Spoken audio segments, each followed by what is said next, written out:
হুজাই Sankardev junior কলেজৰ ৰূপালী জয়ন্তী হুজাই আঘাৰী শিক্ষা প্ৰতিষ্ঠান শংকৰদেৱ জুনিয়ৰ কলেজে গঢ়কিলে ২৫টাকৈ বৰ্ষ এই বিদ্যালয়ত প্ৰতিবৰ্ষ উচ্চতৰ মাধ্যমিকৰ প্ৰতিটো শাখাত স্থান অধিকাৰ কৰিবলৈ সক্ষম হয় শংকৰদেৱ জুনিয়ৰ কলেজে দুদিনীয়া কাৰ্যসূচীৰে পালন কৰে ৰূপালী জয়ন্তী প্ৰথম দিনা প্ৰথম কাৰ্যসূচীত পতাকা উত্তোলন গছপুলি ৰোপণ বন্তি প্ৰজ্বলন আৰু মঞ্চ উদ্বোধন কৰাৰ পাছত আলোচনা চক্ৰ আৰু ছাত্ৰ-ছাত্ৰীসকলৰ দ্বাৰা বাৰেৰহণীয়া সাংস্কৃতিক বিচিত্ৰ অনুষ্ঠান অনুষ্ঠিত কৰে সভাত উপস্থিত থাকে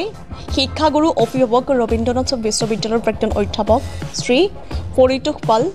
শংকৰদেৱ জুনিয়ৰ কলেজৰ অধ্যক্ষ শ্ৰী তপন কৰ কলেজৰ প্ৰতিষ্ঠাপক উপাধ্যক্ষ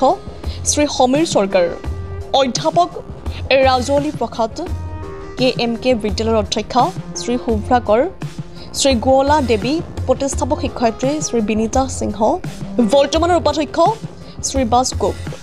অধ্যাপক ডক্টৰ প্ৰদীপ কুমাৰ দাস সভাৰ উদ্দেশ্য ব্যাখ্যা কৰে শ্ৰী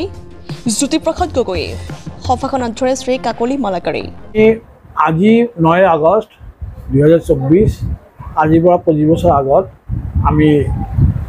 এই বিদ্যালয় স্থাপন কৰিছিলোঁ সেই দিনটো স্মৰণ কৰি এই দুদিনীয়া কাৰ্যসূচীৰে আজি আমাৰ প্ৰথম দিনা কাৰ্যসূচী চলি আছে আজি আমাৰ কণ ল'ৰা ছোৱালীয়ে আজি অনুষ্ঠানটো সাংস্কৃতিক অনুষ্ঠান কৰি পাতি আছে অহাকালি আকৌ আমাৰ 11-12 ছাত্ৰ ছাত্ৰী তেওঁলোকে তাৰ সাংস্কৃতিক দক্ষতা সেই দক্ষতা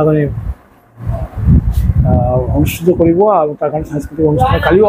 অনুষ্ঠিত হ'ব ইয়াৰ উপৰি